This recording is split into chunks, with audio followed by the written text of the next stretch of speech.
Hey there, welcome back. We're Simply Worldbuilding, and today we're going to kind of focus in a little bit more on, now that we have a map up and running, we're going to start focusing in on one specific place, and then looking at how that impacts the world around it.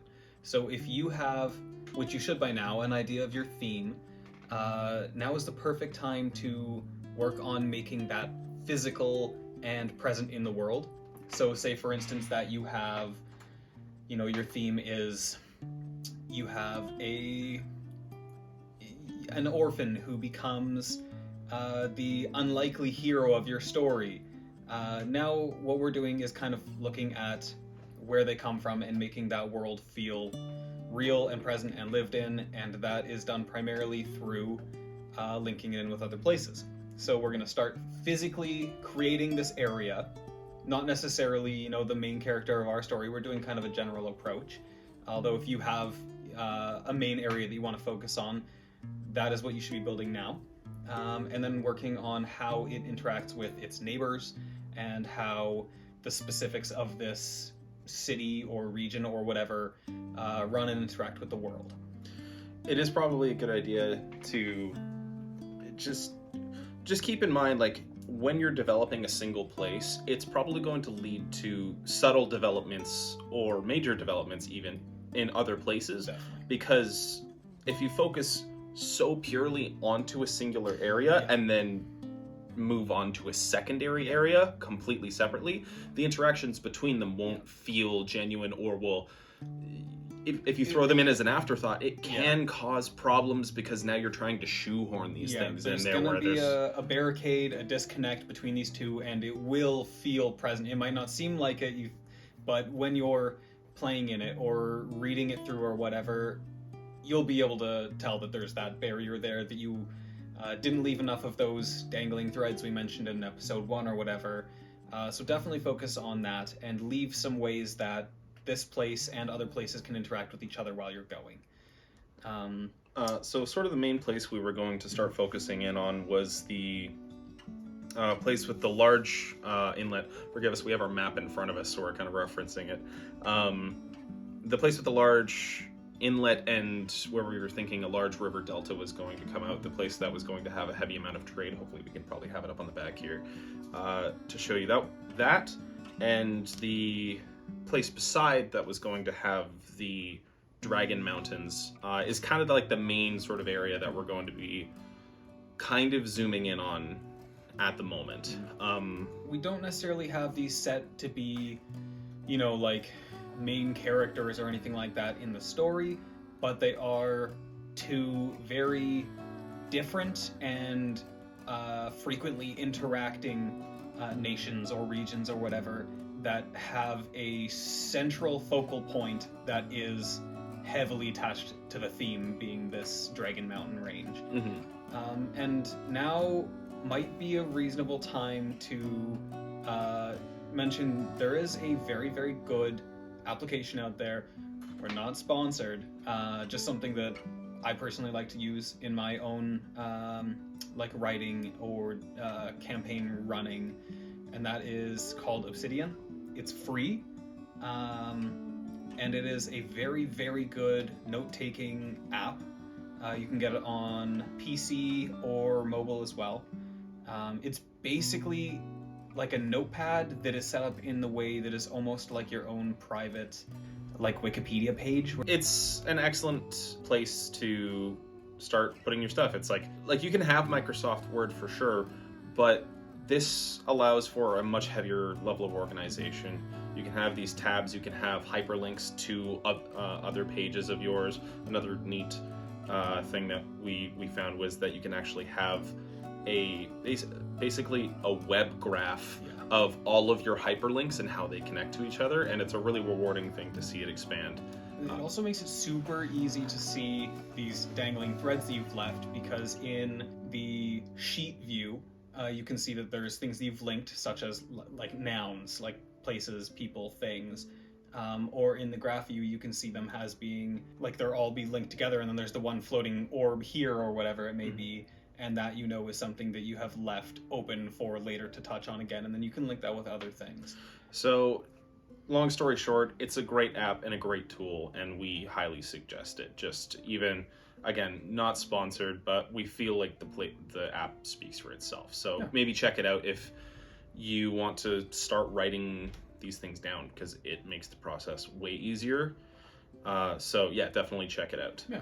Now getting into this, I did have a little bit of an idea throughout the week when it comes down to, actually, so firstly, just for the sake of viewers, we don't have names for these places yet, but I think probably what will be, I think an easy way to refer to these places for now as working names is probably just like Dragon Mountains or Dragon Mountain Country and Delta Country. Totally, yeah. So we'll be referring to those with those names at least for now. So the Dragon Mountains, the way I'm sort of picturing it, I think it would be, so I started thinking about like mountains and the kind of monsters that typically end up being there. Now, the Dragon Mountains I picture being like very, very high snowy peaks. Right. For sure, but I mean, there's not all of the mountains are going to be that tall. It's going to be a mountainous region, but the way we kind of have it set up is the mountain range is kind of splitting through the middle. Yeah. And I kind of picture it being, when it's not mountainous peaks in the center, I see it kind of like coming down into sort of a grassland. Yeah, absolutely. And I thought it would be super cool if it was kind of the geological home to a lot of like griffins and stuff of the like. I don't know, just the idea of Griffin country kind of popped into my head, and it could be, I thought it could be just sort of a little bit of a springboard of an idea, because you can do griffins. Variations on griffins are always freaking cool. Yeah, absolutely. Or you can do even just like larger birds like thunderbirds and stuff like that, or that kind of thing. And it made enough sense to me because with a higher elevation grassland country with plenty of mountains throughout it as well, I picture a lot of livestock, and a big problem that they might have is keeping those livestock alive from large predatory birds and the like that. And so that was kind of the first thing I ended up thinking when it came down to like the sort of Dragon Mountain country, was just that. It just kind of popped into my head as maybe a little bit of a flavor of the area. So how do you picture the sort of like personality of this country being? Are they pretty like militaristic, and maybe they have bred and tamed and kept things like these griffins to use as like military assets, or ride them around kind of thing like that for easier transportation in the mountains? Do you think that they keep to themselves a little bit more? Do you think that what do you kind of picture this? What I was initially picturing, and mostly it was a little bit less on like a governmental or like big city side, but I was kind of picturing out in the country, and this place sort of being like trying to think of a country that would be a good example, but sort of like an Irish countryside sort of thing. Now, when it comes down to how the government deals with that, Griffin Riders is dope. I feel like you can't say no to Griffin Riders. But like I was also saying, Griffin variations could be super cool. There might be some that are tameable and some that aren't. And I think almost the more variations we can kind of do that, and maybe even have like sort of zones where certain ones are more primary than others, would be kind of cool. And so maybe there is a certain type, maybe even just like the standard sort of griffin, like the eagle lion. Maybe that one is the tameable type. And maybe that's the case because those are the ones you always think of. And it would kind of make sense in world because those are the ones that people see most frequently. That's an idea, but it's just kind of spitballing how they would use that. But I do like the idea of like Griffin riders and sort of Griffin tamers. That would be super cool. Very natural because they're going to have this obstacle in the shape of giant mountains, as well as being a probably slightly rugged terrain, and it also is probably going to be a fairly big country up here as well. which means that, yeah, when you have, especially like your officials and your military and stuff like that, they're going to have to be able to spread their power and their control over a large period of, or a large space. And in order to get around quickly in a harsh terrain, they're going to have some sort of way to overcome that. And if they've been there for a good long time and have figured it out, probably going to be some kind of flying. Yeah, well, this is the thing, is there's that huge mountain range cutting right up the middle of your country. And like, I'm sure there's not too many mountain passes that are viable. And so having the ability of flight would be such a benefit to the people within that country. Yeah, and especially because I think we had mentioned that we want one of the primary like instigations or problems for them being that, like, at least when you're further down south, the only way to really conveniently get through there is going through this pass that runs right through or adjacent to this giant behemoth titanic dragon. And maybe like further up there's different like secret paths, but for a large portion of the country, that's going to be your route. Yeah. It could even be like the area by the dragon might even just be too tall, and like the mountain pass is, or maybe even the griffins just inherently avoid that area. No one knows why. So yeah, that's actually it's just kind of an animal instinct keeps them away from that sort of area, and so it could kind of peak there, and then as they sort of come down and to like a more reasonable altitude, that's where you maybe start seeing these birds. So for a couple of reasons I'm seeing here, I think that it makes sense to have their capital city or their most populous city or whatever it may be nestled down in the more southern reaches here. Okay. Because in this region you have a lot of protection from these mountains, and it's also going to be one of the most southern locations, aka probably giving them better like land fertility and like weather that's going to work for them. So it's probably going to be the best place that's conducive to a large population and food supply and stuff like that. Yeah. As well as it also, if it is conveniently located there, is going to make more people want to travel in between this population center and the adjacent one. Yeah. Which is going to give you the how do we get over this mountain problem. Yeah, and that's going to happen more for yeah, exactly. So yeah, have sort of the so yeah, if we do have it in sort of that lower area, yeah, it creates the necessity for the cross, which is cool. Even if it's not like jumping in between like the capital with the Dragon Mountains and over to the sort of Delta region, there could be another very popular city that's just on the other side. Absolutely. And the reason for that would probably just be these are almost in a way both ends of the country. They just kind of fold. Yeah. Like it's kind of folded over itself in a way. And so it is sort of the shortcut. Yeah. You just gotta want it. Yeah, because for like traditional goods transportation, you're not gonna haul 25 tons of grain on a griffin over the mountain. You're gonna have to lug that through via cart or something like that. And so your two options are go through the dangerous mountain pass, or take the extra 2.5 weeks or whatever and go around the tip of this entire continent. So that is gonna give you a lot of problems, which going forward is a very, very good dangling thread. It's geological intrigue. Exactly. Yeah.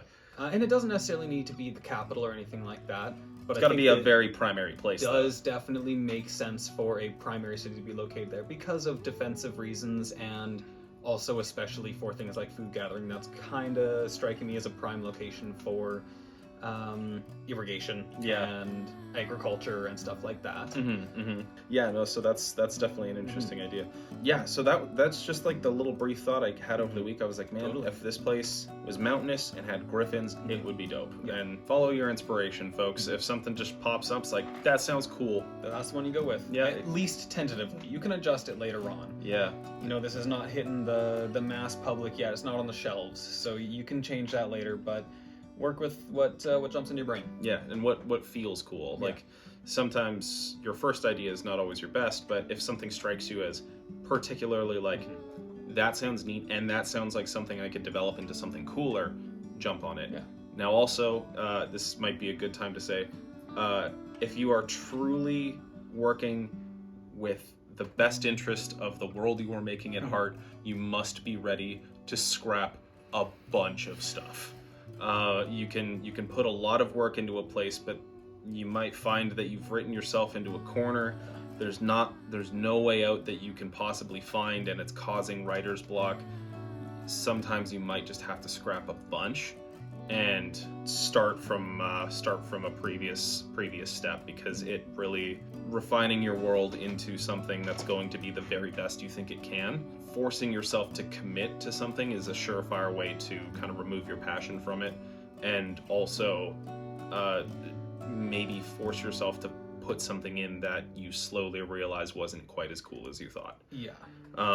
Just a bit of an anecdote, but just be ready for that, because it's going to be hard to do that sometimes, but it's worth it in the end if you can just learn to let go of something you know isn't going anywhere. Yeah, you might occasionally have something that you love the idea of, but if it does not work for the world, then you don't want to continue writing around what was essentially a mistake, and then have a bigger problem down the road where it's a complete disconnect from people and it doesn't make sense in the world, or it doesn't fit, or it makes a domino effect of things that don't make sense. So it'll happen. But yeah. But just a note. So coming back to this, did you have any particular ideas that have just been kind of popping up over certain other places as well? Well, one thing in my mind as well is that for this one specifically anyway, this Dragon Mountain Range country, being that it is so tied in with this mountain range, it seems like it would be the kind of place where they would be mineral rich. Oh yeah. And maybe one of the sides of the I guess that would be, was that east or west side of this mountain range, it could be either. It could honestly be both, probably fairly wooded, and then one of them maybe is a little bit more hilly, like you had mentioned, but they're probably going to have a pretty decent access to minerals and things of that kind, which could, going forward, be also a pretty big thing that country relies on. Like, there's, so far we've got it where there's not necessarily a ton of, we've got a fair amount of mountains, but there's going to be a handful of countries or areas that don't necessarily have nearly the same access to minerals and metals and things like that other countries do, like this one. So that could definitely be a big part of, maybe not necessarily the personality, but at very least their trade outputs and stuff like that. Yeah, having a lot of minerals could be an interesting idea. There's also kind of the question of maybe this is a multicultural place, in that maybe, because if we're rocking fantasy, maybe dwarves kind of inhabit the mountains, and there's something different that kind of inhabits the grassland. That's always something to consider as well. I think in that vein it would be a cool idea if, because previously at some point you had mentioned the idea that there are, and I think that was dwarves, living up specifically in the mountains nearby to this giant leviathan. Yeah. And maybe that's something that, they've kind of always inhabited this range. Yeah. And as time progresses and populations boom and expand, that the sort of lower lands of this have been occupied by all kinds of different people, but there's still a heavily dwarven history and presence as well in the population. And maybe a lot of them have come down from the mountains over time as well. But I do like the idea definitely that's like a multicultural place, but with kind of a dwarven-esque or sort of mountainous and ancient history about it. I think it would kind of be interesting if maybe they weren't necessarily at odds. Totally. If the humans or some sort of similar sort of thing, started to permeate throughout the grasslands, and as this country has, the country encompasses the entirety of this, it would be kind of interesting if just human and dwarf relations just ended up mixing.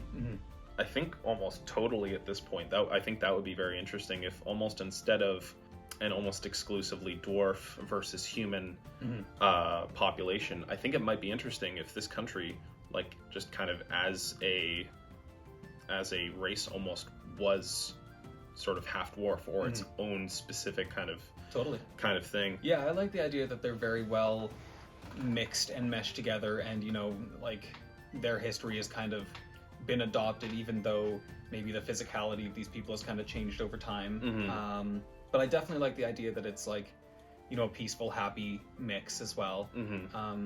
And depending or maybe on how sorry, I was just gonna say, maybe also any conflict that has happened could have also just happened in the past. Yeah, totally. And maybe there's still pockets of people that suck and don't like that, because that's always a thing, and it is also a and like an optional subplot. It's always great to have groups and factions and stuff like that in your world. They don't necessarily need to be important, but it's good to have them there, so you can always still have the people that are human separatists or dwarf separatists or whatever. But I do like the idea that in general they get along. Yeah, almost to the exact opposite of that. I like the idea of that the place that actually takes care of the dragon is its own city-state. Yeah. I like the idea that place, since it has these incredibly rigid traditions, that it considers itself separate from this country as a whole. And I think that it's also very possible too that it's just kind of unappetizing for other people to push them on that and really fight to want to be there, because it's probably fairly unforgiving. If it's very rigid in its beliefs and its traditions, then maybe it's just something that people aren't like that dead set on forcing their way into. They're like, yeah, that lifestyle is not for me, so I'm just gonna live elsewhere. It's fine. You guys can keep that. You guys can keep your basically top of Mount Everest. And especially because it's I'm picturing this to be the sort of tallest summit of this mountain range. Like, it's kind of not, even if they wanted to, it's like you gotta get there. You gotta get there, and so like there's a level of separation that just means the culture can't quite penetrate its way up to that area. So I think that would be a interesting thing, especially if they're sort of averse to outsiders. It would just make the very rigid culture feel more rigid if they were just averse to other people, because their traditions are so important. So let's take a quick talk about climate. Okay. I picture it being, like, geography-wise, fairly stony along the edges of the mountain, and then fairly hilly and grassy for the rest of it. But being that it's pretty close to our equator, or where at least we kind of picture the equator being right now at this moment. Yeah, fair enough. Are we talking like forest trees, broadleaf trees, or like jungly? Because in our Earth, typically around the equator you see a lot of jungle. Yeah. Is that kind of the case also here? It might be interesting if we kind of if we separate that a little bit based on the mountain range. Because up on our other continent, where we have the desert and the area where we decided was going to be jungle, there was sort of the idea of, oh my gosh, I forget the name of this, a rain shadow, where the mountains kind of stop a lot of the precipitation. If this place sort of does have a sort of eastern wind forcing most of the precipitation up onto that area, maybe the half of the Dragon Mountains that's kind of closer to Delta could be a little bit more jungly, or at least leafier trees. Yeah, that is actually exactly what I had pictured as well.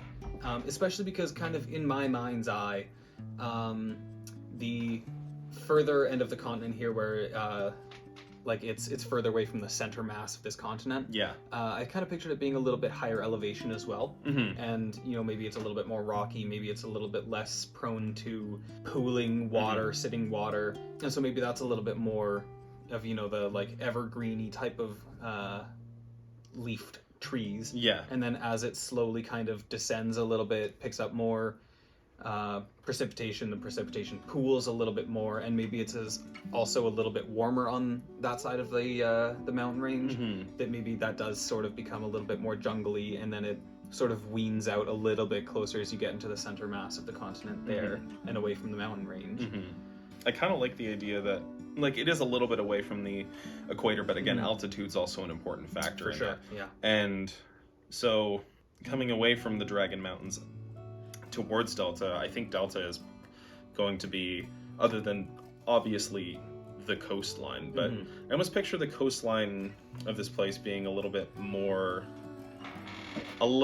again, you're closer to the equator, so it can't quite be exactly like that, but a little bit more like Newfoundland.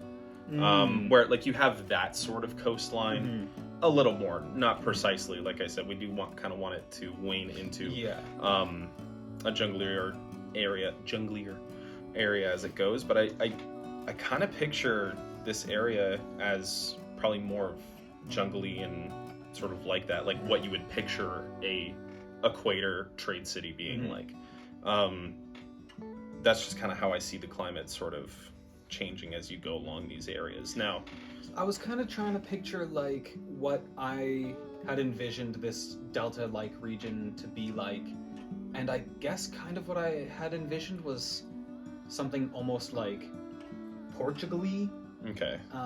Slash like, I guess kind of almost Mediterranean. Okay. Being that it's, you know, a little bit south of the equator. In our case, in real life, that's not how that goes, but the same sort of vibe that I get from there. Not necessarily like tree dense for at least a portion of it, but definitely like damp and warm and just sort of fair and sunny. Yeah. And also like a very like colorful like culture, if that makes sense. Yeah, totally. Yeah, lots of, I don't know, colors, and maybe not necessarily like gray stone, but like, you know, the different shades of stone that you may see in, you know, the coastal Portugal or Greece or something like that, where it's maybe like smoother stones, sandier stones, and that kind of thing is kind of how I envision it. And it has a little bit more varying minerals in it. Yeah. I mean, it could also, again, as a place that's going to be not only heavily populated, but also populated naturally by a few extra cultures, is it, like, just cultural wise, it might be a place that's focused a lot more on the arts. Totally, 100%. And that's kind of the vibe that I want to go for. It's a very, like, vibrant country, because it's going to have a lot of people. It's a great place for just like population growth and comfort and trade and stuff like that, and so it kind of naturally would really bring in just a lot of people from everywhere who have access to this via the sea or whatever like that, and it's just a good place to be to start life, right? Yeah, totally. And so a great place to sort of be a widely multicultural cultural place with a lot of blending of different arts and different styles of things and different cultures and stuff like that. But I want it to be very vibrant there. Yeah, totally. Well, yeah, when you walk into the market, you're going to find a lot of various stuff that you don't necessarily find in the local area. You're going to find musicians, you're going to find performers. This place is probably going to have theaters and art galleries and stuff like that. They're probably going to find themselves and consider themselves to be a very high society. With that's probably going to get a certain amount of I anticipate with that a certain amount of pride in their country, and you're gonna get that everywhere, but I think they're going to consider themselves, or at least people born there, they're going to consider themselves more refined maybe than someplace else, because they're going to encounter those kinds of things where they're from. Whereas I think sort of up in the Dragon Mountains, you're almost going to get the opposite, that instead of, like, all of Delta's money is likely going, or wealth, I would say, rather, is going to be from trading. Totally. It's going to be an economically minded place. Yeah. And like I said, like we say, with that, there's going to be a lot of varying cultures, crafts, and arts. Whereas I think up in the Dragon Mountains, you're almost going to get the opposite, where their pride is going to be in their singular country. They're going to be a little bit more withdrawn and like stoically solitary, you know what I mean? And not necessarily like they never leave the mountains, but in kind of, like a more withdrawn sort of way. In a self-sustaining sort of way. They're like, we don't need anyone else because we're the best. Mm-hmm. Whereas it's the opposite at Delta. It's like, well, we're the best because we have this wide sort of They have this cultural fusion, but they're kind of the best and most refined of all worlds, you know what I mean? That's what they're gonna think. Yeah, exactly. And I think that, and that right there, I think, is going to be the root of the conflict between them, or why they might. That feels like probably it's kind of gonna feel like Russia versus the States in the fact that it's like there's just going to be modes of thought that one has and the other has that just kind of inherently they just kind of don't agree on. Actually, you know what? Speaking of, a little bit, what kind of like government do you kind of envision for these places? Like, how are their leaders put into these positions of power, and how does that affect the citizenry and possibly also the diplomatic relationships between these two?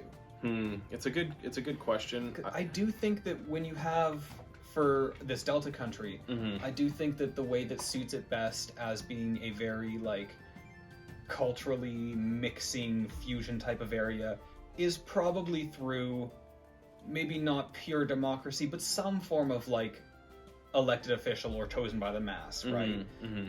Because you have all of these different cultures coming together, it kind of seems like that would be a little bit like to just have somebody put into power. To me, kind of seems like it might like drive a wedge in between these cultures if like one of them is clearly favored versus the other because their leader is of that group, or and if it's like based on a bloodline sort of thing.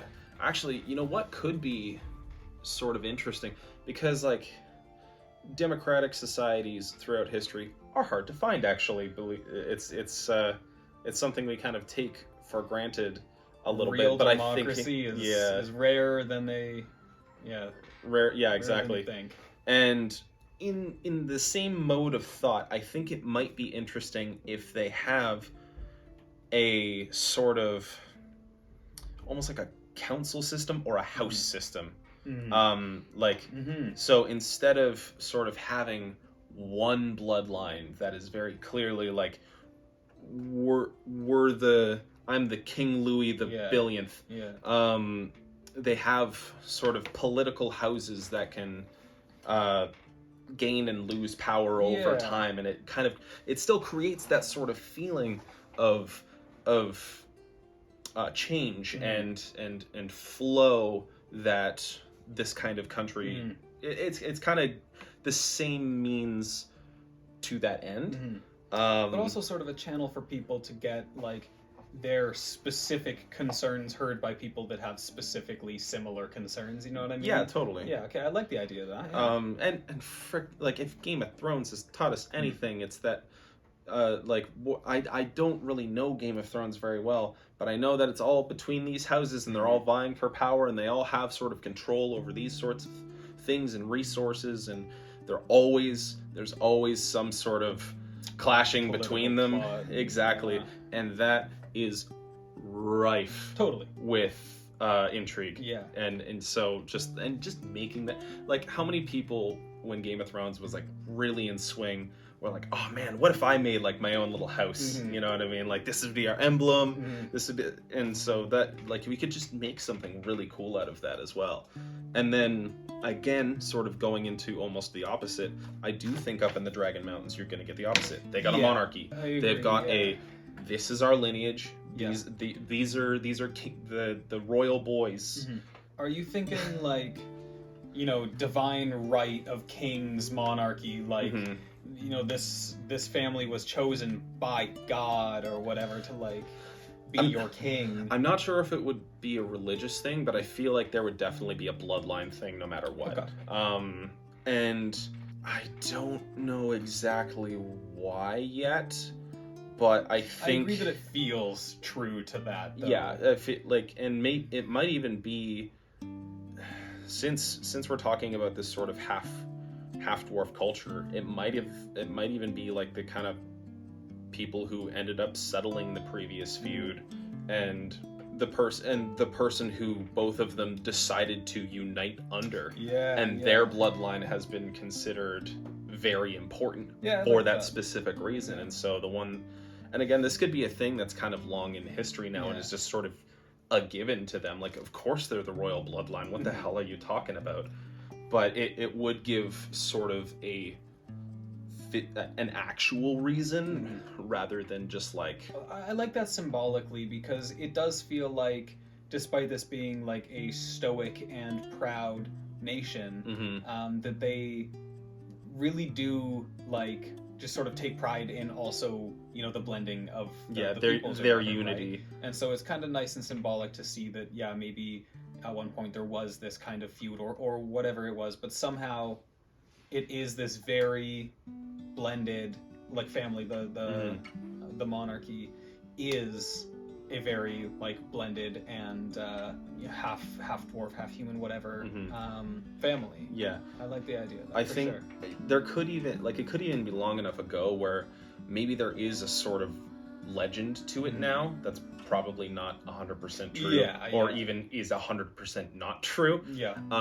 We can work with what level we want to if we actually have to come up with that, but there could be some sort of legendary reason why this bloodline is so important.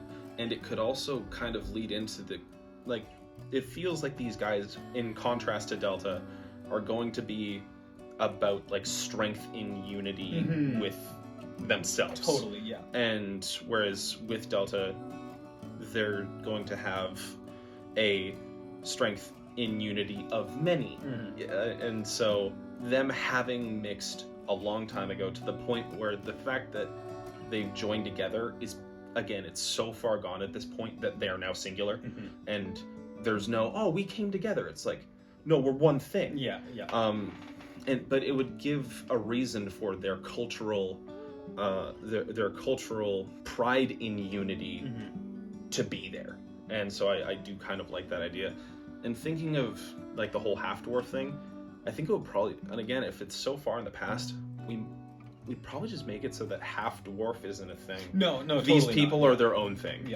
Like it's far enough in the past where they're not considering, I'm half dwarf, half human. It's I don't know, these are, the people of the mountains or whatever. They're the same people that have been here we'll for come the up with a last name for it. 1500 years or whatever. Exactly. We can come up with a name for it later, but I think they should be their own thing. Absolutely. And if there's dwarves other places, they'll consider themselves separate. So I do like that as sort of like a basis for the cultural identity of these two, because it gives them reasons to sort of be at odds. They're not so different, but they're also not that similar, and they have kind of like strong opinions about why they are not the same. Yeah, exactly. What is I may be butchering this, but I've heard, I feel like this is maybe a Canada and the States thing, but people have described it as being like, one is a mosaic of cultures and the other is like a mixing pot or whatever. And that's kind of how this feels like, where up in the mountains there, it's become very, very blended, and they are their own separate entity. Whereas in the Delta region there, there's so many different kinds of people with different backgrounds, different histories, different cultures, but they're all kind of like in this woven tapestry of different people that all work together, kind of thing. Yeah, totally. They're together but separate in a way. They're all in the same boat, but they sort of have their have their own individual sets and stuff, which I definitely like as sort of a cultural identity for both of those. So we're going to take a quick intermission here. Going forward in the future, this is probably going to be a 10-minute sort of section where we may do like the Q&A type of thing that we had announced. If you message us on, probably Instagram is the best route, but if you get a message to us in any way, then we may use this section here for discussing those questions or answering things that you have to talk to us about. But for the time being, we'll go to a brief intermission. Hey, welcome to the intermission. I'm here to tell you that we are available on YouTube, Spotify, and Instagram. And if you want to be possibly featured in an episode, you can direct message us on Instagram, leave a comment or a question on YouTube, and we might feature you in the episode talking about your question or comment. And unfortunately, I gotta do the pitch. we're a pretty new channel and we can use all the help we can get versus that almighty algorithm. So like and subscribe if you're interested. Not only will that show you all of our new content, which we should be dropping on basically every Saturday, but also it's going to start putting us into people's feeds. It will show up on yours, will show up on people who may be interested as well. So if you can help us out in that way, we would greatly appreciate it getting off the ground here. Okay, back to world building. All right. Welcome back. So we're gonna, I think, shift a little bit of focus here. We've got enough of the bones down for the guys on the southern end here. So we're gonna, I think, jump continents real quick across the pond and have a little peek at what we had kind of dubbed the triplet cities. And so I think kind of the basic idea of these guys is that we've got a whole cluster of different people that are, you know, these city-states here. But the triplet cities were just a little bit further away, a little bit more spaced out, and had a little bit more room to expand, and maybe had a little bit more in common with each other, and were able to band together and expand so they're not fighting over the same resources, and they have a little bit more room. So they were a little bit more inclined to bloom in the way that the others can't, via trade or anything like that, and have also more like farmland and therefore a little bit easier time supporting a population. Well, as they get bigger, like that's just they'll claim more territory.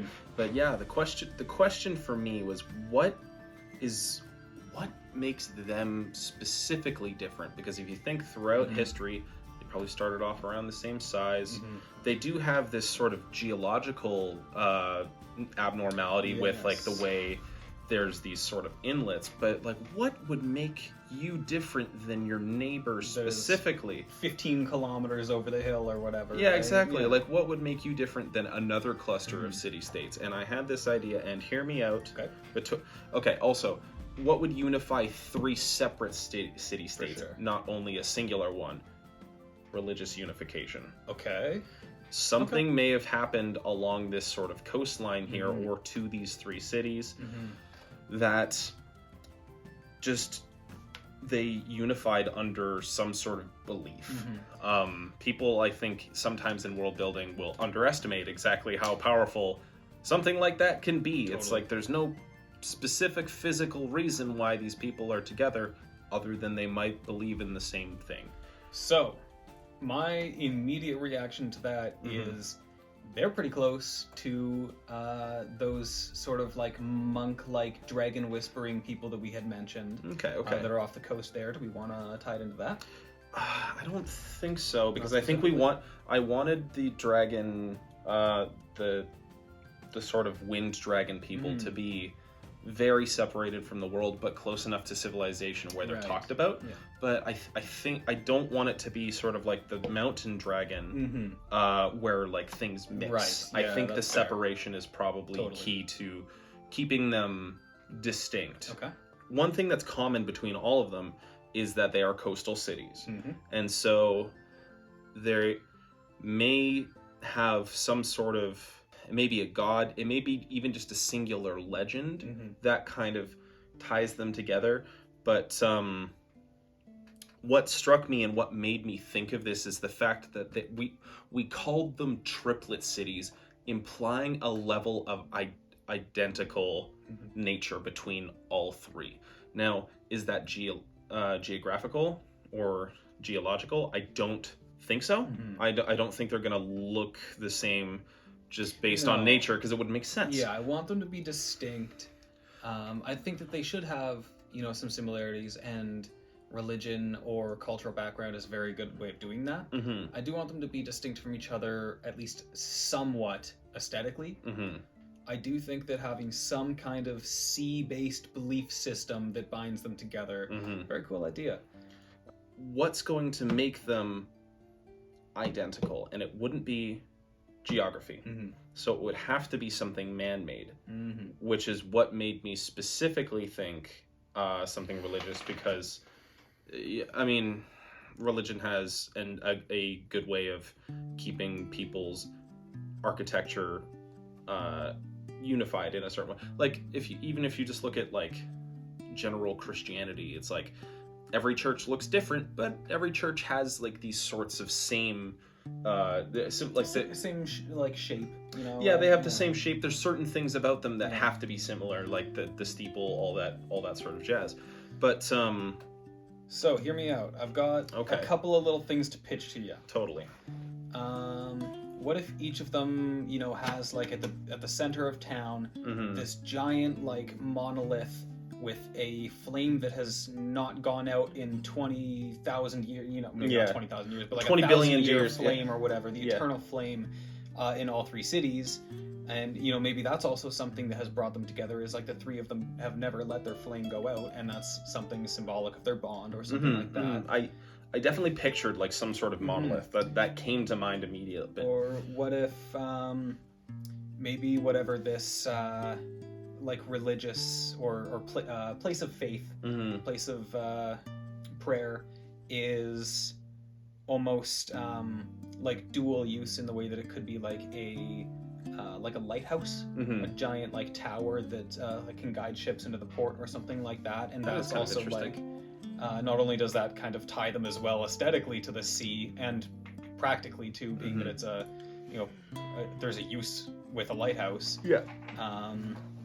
So they've got this kind of like, you know, whatever their religion or whatever ends up being, then maybe that's kind of their place of worship, is like basically a giant like lighthouse. Yeah.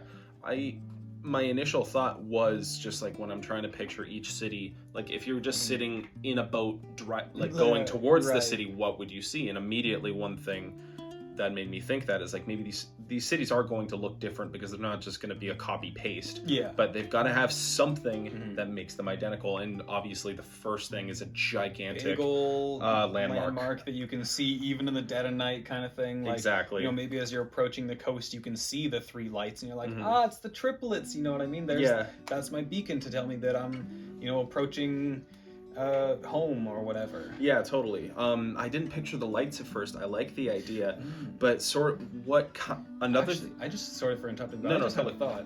What if they're not necessarily triplet cities as much as they're referred to as the triplets, and that could even be in regards to these lighthouses. Those are the triplets. And maybe the legend that is to do the sort of legend or gods are also considered triplets as well, and sort of for sure, and maybe in sort of a Greek sense, like you see a lot, like Athens obviously associated with Athena, and so maybe each of these cities is sort of associated with a sea god that like is all within the same pantheon for them, and so like there's the unification of it. Yeah. And then you can have like, you know, they are specifically individual of each other. They'll have their similarities, but that way you don't have to worry about them being so close to each other. They can still be unique and be like, oh, that's the baby brother city, right? Or whatever. It's a little bit less populated. It's a little bit more rough around the edge, or like maybe there's a bigger city that's kind of rougher and tumbler, and they're like, oh, that's the brawler cousin, you know what I mean? Like, yeah, totally. So their individuality can actually tie them to that pantheon. Yeah, while still having that sort of unification. Yeah. I do like the idea, and one thing that did pop into my brain, I'm like, oceans and the idea of a sort of 3 points, the trident immediately popped into my brain, just as even if it's just a motif, and it's even a little bit is based on like how it looks on the map a little bit. And so that was, even if we don't use that, it just, I'm throwing it out there, it was something that popped into my head as just another thing associated with the ocean that also has that that three-pointed structure as well. That even could be, maybe that could be an interesting thing too, is maybe they're sort of considered to be the three tips of some sort of gigantic trident. That would tie into the giant creature, the giant creatures, is that they think this is just straight up the tip of something greater that they've rested their civilization on. Or another interesting thought that poked into my head just now, because we did kind of, at least partially intentionally, let these two continents sort of resemble each other in a ex-Pangea sort of way. What if that little space there is where this great elder god dug in his trident and pried the lands from each other? That's so cool. Yeah. Oh, that's fucking sick. Right? That's the mark left behind when whoever it is, pried the land from divided the land in half for whatever reason he may have to, or he or she, they may have to do this. That's such an interesting idea. And it, even looking at the map too, it also, because the first thought that makes me think that is like, well, why do they think that over here and not on the other side? But realistically, the civilization that was born in this place was sort of the mountains, and the coastline was sort of something that came into their culture after. And so the splitting of the land isn't going to be something that was directly relevant to those people, but it is to the people who apparently were on fucking site when that happened. So that could be an interesting idea too, the idea of just like that, this some sort of ocean god stabbing their trident and separating the land. That's such a cool idea. Thank you. How do we get? You can Venmo me anytime. Yeah. How do we get the? I really like the idea of the sort of triplet gods, though. Maybe they're like the daughters of the, like they're the daughters or something of the gigantic god or something like that. Yeah, I like that. Like maybe the god sort of split the land as some sort of like Noah's Ark freaking cataclysm, like that was his thing. But maybe they sort of came in and left the seeds of civilization so that like humans didn't fully die. So hear me out. Yeah. And this is just complete spitball here. Yeah, totally shoot. But what if this big old god split the land? Yeah. Because his 3 daughters were here, and there's something bad or dirty or something that he didn't want, corrupting or ruining or being close to his daughters or something like that. And so he split the land, and they were still left there on the shore, and maybe maybe they longed to see the other continent that they were forbidden from or something like that. And so that's kind of why they, rested, came to be like these cities here or whatever, lore-wise. I do kind of like that. It almost feels like a Persephone thing. Totally. Like the daughters sort of are caught up in some other stuff to do with like the sort of parental god. In a way, I'm not sure like they long to see the other continent. I like the idea that they were sort of kind. Maybe they came to humanity just out of a level of curiosity or something like that, and then the sort of trident god, big boy Poseidon, got angry, and yes, like forced his trident down into the ground, tried to separate the people. The daughters sort of like helped rebuild each of these places, like the sort of pierced areas of the trident. They actually, each of them basically started the city. Like they're considered the founder of the city by the people. Yeah, and I like the idea that that's also represented in like visually as well of these cities too. Like, maybe there's like the eldest daughter is oh so beautiful, and that's like maybe the like biggest, richest, fanciest of the cities, and then there's like and then there's the scrappy tomboy younger daughter or whatever, something, and that's kind of maybe more of like a up and coming, a little rough around the edges kind of city, that sort of thing. They can be represented like in that way as well, is somehow they have passed on some of their traits to these cities. Yeah, I do like that idea. I think they should technically be triplets. However, you can still decide between you can still have the oldest next born and the youngest, even among triplets, obviously. Yeah, I mean, and they can have distinct features that sort of made them.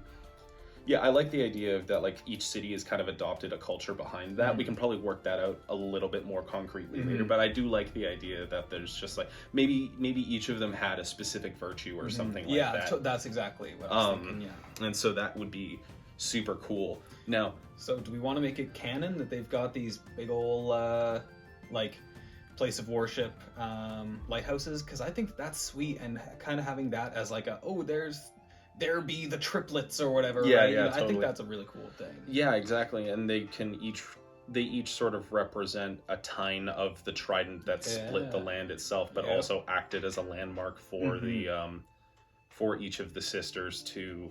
They acted as like a landmark for each of the sisters to choose a place to start rebuilding, because it was the actual site of where the split happened, and so they just started from there. That's a freaking cool mythology for these places. Cool, right? And this is what I mean. It like really gives them a reason to be distinctly separate from city-states that aren't so different from them. Because these have a binding like history and lore and culture, and even though they may not be, you know, one nation bound by blood or whatever, they still have commonalities and reasons to work together and get along. Even if they may be ruled individually or whatever. But a reason for them to be separated from the rest of the mess of the city-states is going to be to the west of them. Rest of the mess to the west? Bars. That's incredible. Yeah.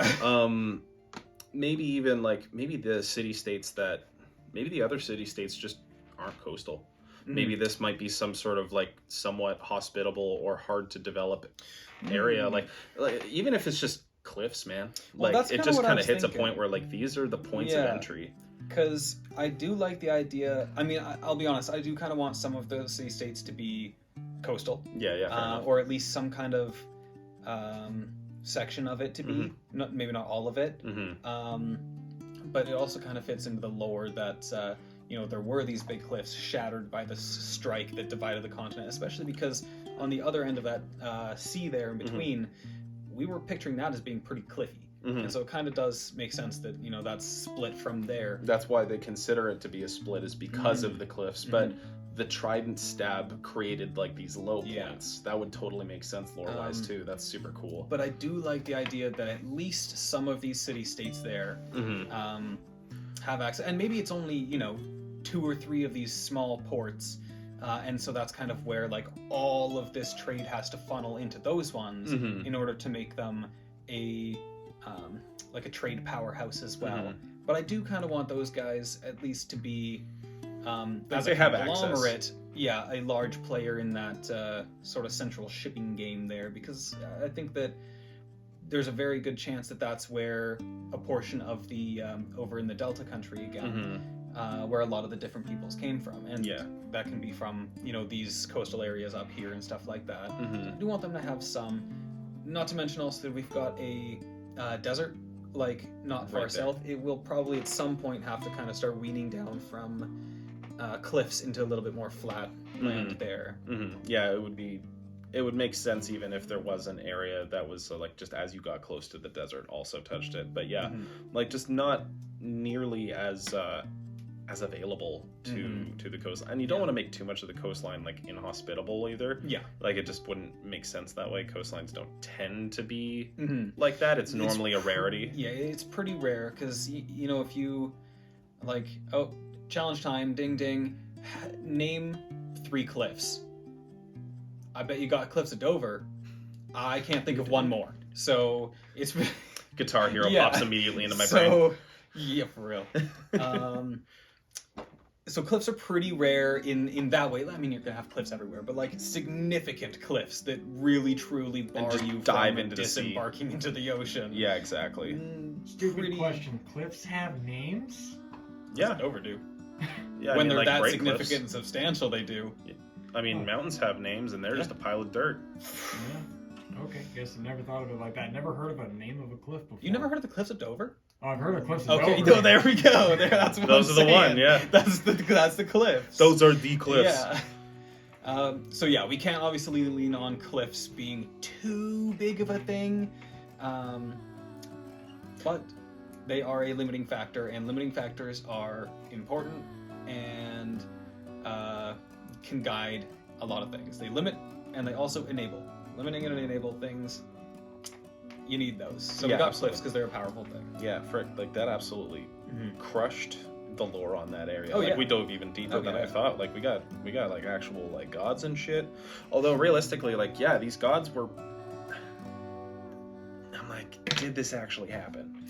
I mean, you don't know. You don't know. Yeah, I mean, do you believe? Yeah, you just gotta believe. I don't think that anybody knows, but also, you know, we're building a world here where like there's dragons the size of your city, if not much bigger than their city. Yeah. So it's not impossible, Yeah. but also nobody saw it, Yeah. right? Or that it's still alive. I was there. Yeah. Saw the whole thing. Yeah, no, that's fair enough. It's yeah, that's kind of a good point. It's like, oh, did it happen? It's like, well, the point is that it's believable. Yeah. Because over there's a big ass fucking dragon. Yeah. And so you could believe that maybe a big ass fish with a trident Yeah. was just like, ah. Yeah. So Stay yeah. away from my daughters, you freaks. You know you can't have a foursome. No.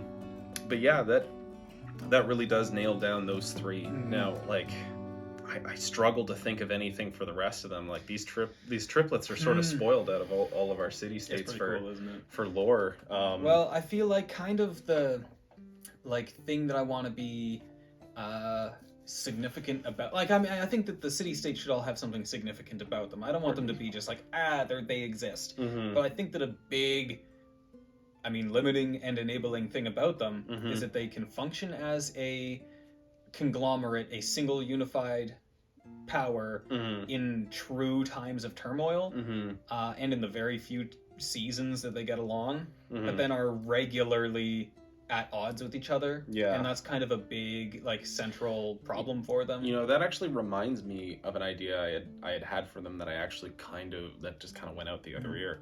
Was we had the idea of, on this continent as well, a very, very central relic of magic being there that spawns Leviathan creatures. Yeah, some kind of magical rift or something. Exactly, right? a rift, a site, Yeah. some sort of relic, something like that. And these being the closest civilization that we kind of know of, makes back, and I believe it was episode 1, we had the idea of Leviathan hunters. And as a set of people who are constantly faced with new challenges based on completely new ones popping out of the blue, culturally, I feel like that's the place. I feel like this is probably the home of a culture that doesn't revere them, sees them purely as a threat. Yeah. They take them, they kill them, and they use their parts for their own gain, and they're constantly scrambling to try and get a leg up against each other. Yeah, and I think that probably there's a reasonable guess to be made that these, Leviathan bits or something of them is valuable, whether that be for construction or magical items or magical components or for pride, or maybe, I don't know, they're probably good in it's some probably way. all of the above, frankly. And I think that it also can be a sort of a point of contention that maybe some of them don't want that. They just want to farm and get a good job and whatever, and I just want to be an accountant, man. Yeah. So you've got all these different nations tied in there, and none of them can quite agree or get along. But I do like the idea, definitely, of a significant, hey, you want to stop bickering with your neighbors just over the hill there? Go out into the frontier and kill some, Leviathans. Yeah, well, and I like to think that a lot of the reason that not a lot of the reason, I'd like to think they're all competitive against each other. They're all militaristic, they're all trying to get a leg up over each other. And so not only is it, at first they probably were fighting off these giant creatures for necessity, but then as more cities began to pop up and the population increased and cultures developed within these cities, they probably it turned from necessity to culture to competition. Yeah. And so now each and every one of them are constant. Well, a lot of their probably a lot of their economical driving force is purely militaristic, and it's purely based on going and seeing how many you can get and how powerful, and the person who got the biggest fish. That's kind of like the Cold War arms race kind of thing comes in, because if you've got let's just say 24 city-states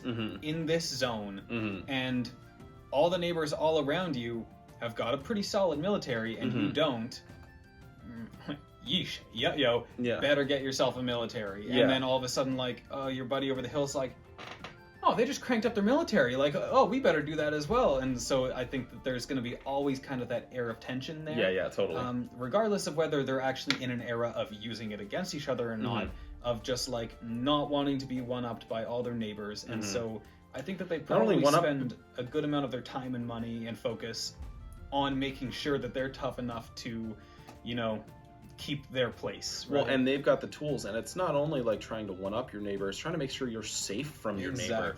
Yeah. Like their borders are going to be rigid, or they're going to be as rigid as possible until someone maybe finds they freaking kill some giant moth creature, and now they have this special sleeping powder or something that it had, and they use that against their neighbor. Bam, all of a sudden you've taken all this ground. And then, oh frick, like, no, we need to find a way to retaliate. Someone go kill something that has a magical property that gives us. So they're just constantly at odds, constantly trying to fight each other. And I think that would also cause this level of separation between the triplets, because the triplets are obviously on the side that, like, no, we have the set that's revered. And so that would also, like, not only would the triplets kind of be like, you guys fight, but they would be like, well, fuck you, you're some freaking Leviathan lovers anyway. So it also kind of creates a divide that way between something that used to be a part of it and now is at odds with it. I like the idea that they can still, you know, occasionally, like, get along and work together if they have some sort of, you know, thing that is binding them together for even a short period of time. But it definitely makes it hard to trust your neighbors, right? When you're like, no, dude, no, trust me, like, we're good, we're chill, we don't have to fight.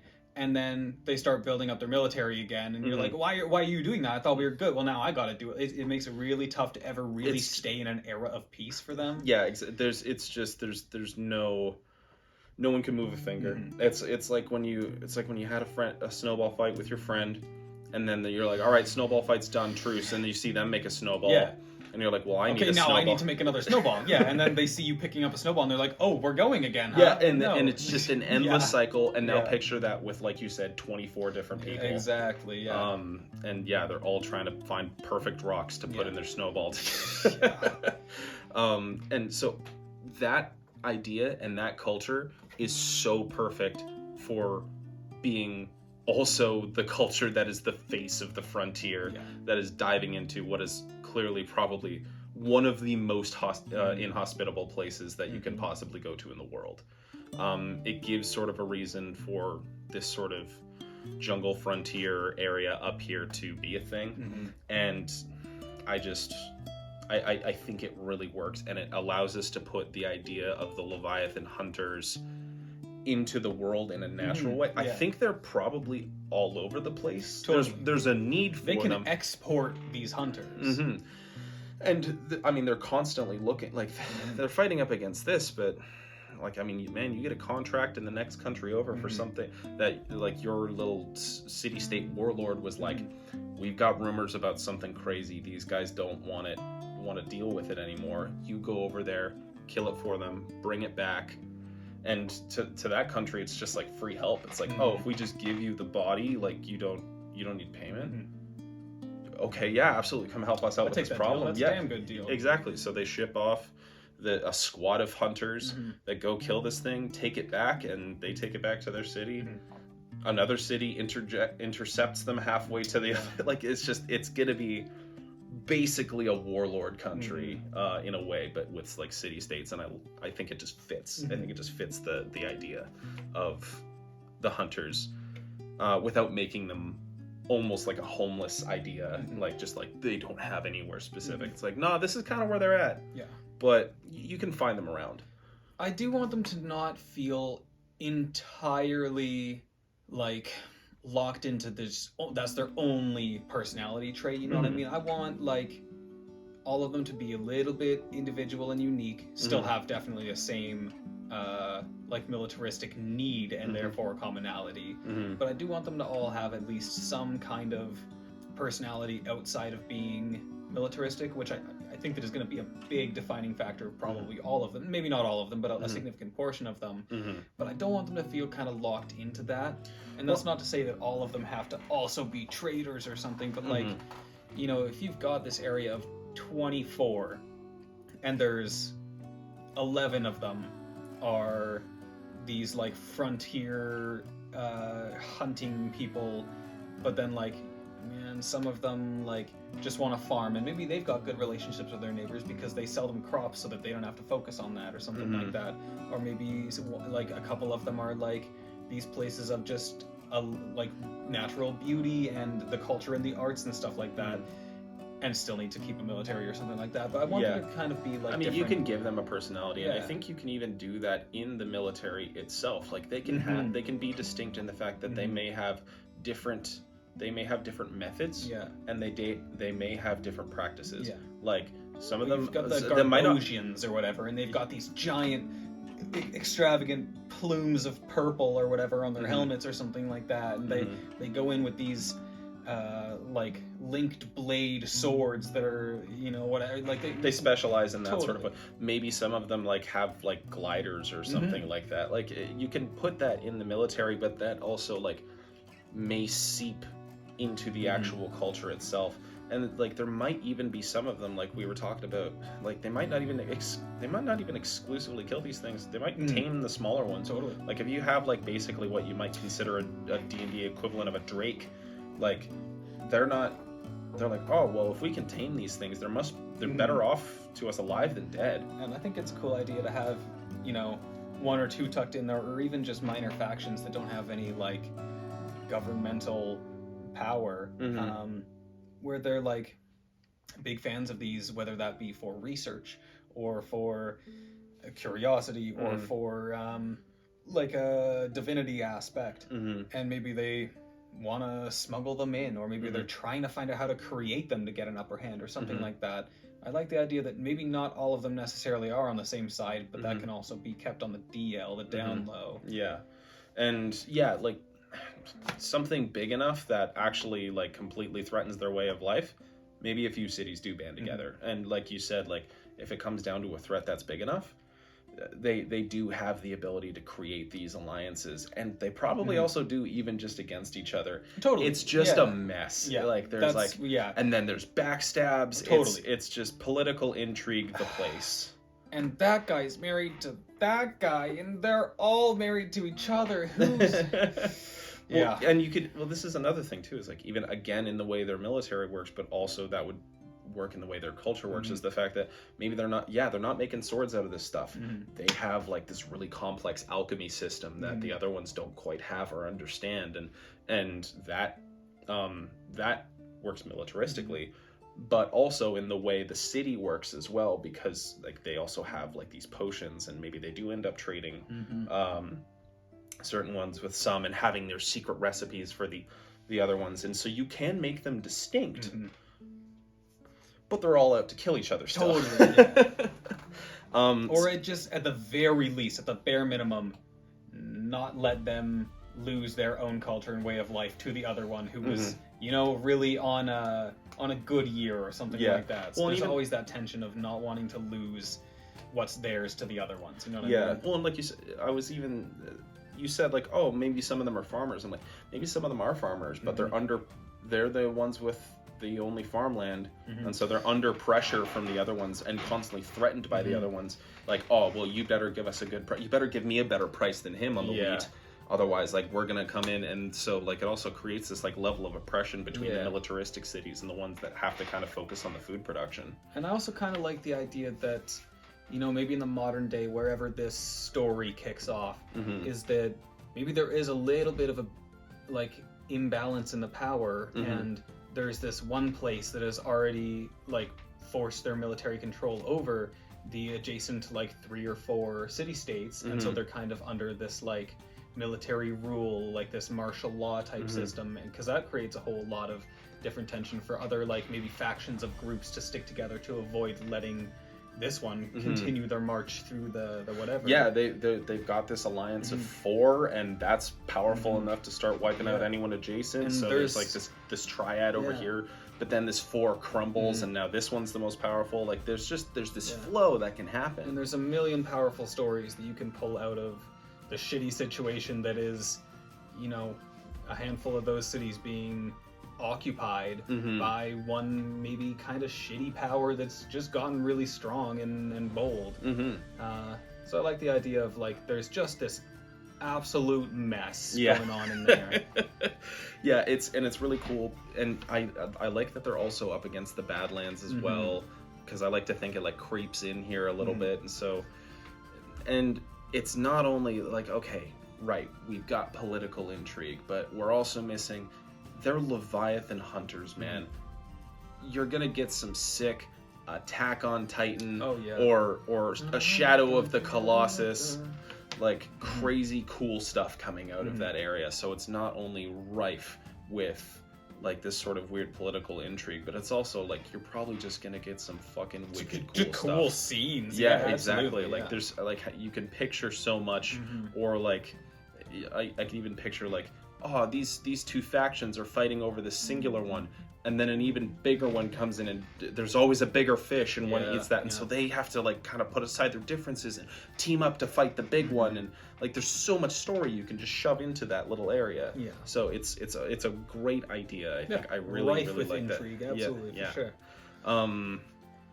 So I think that's a lot I think 4 primary areas. Down the basic idea of a lot of these main stage players here, and there's still plenty of space in here left that we want to get into, but I think that we'll probably have to cover that in the next one because we're probably getting pretty close to our time here.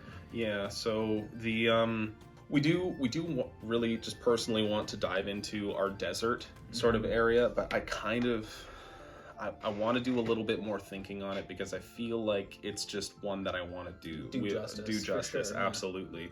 And there's even a couple more countries we want to. There's the swamp area over to the side that I really want to touch on. Maybe next time we can also work on fleshing out some of the borders a little bit more concretely as well. Because now that we have like an idea, an identity, and some of the pros and the cons of being next to these people, we can kind of work out the details that have shaped their borders. Because in the last one we'd already gotten, you know, mountain ranges and some stuff like that, the physical borders, but now we're kind of working on the cultural borders. Yeah, exactly. So yeah, thanks for tuning in on this episode, and we'll probably start working on some of the further places and finding this even more. All right, so we'll see you the next time for episode 6. Have a good one. Thanks.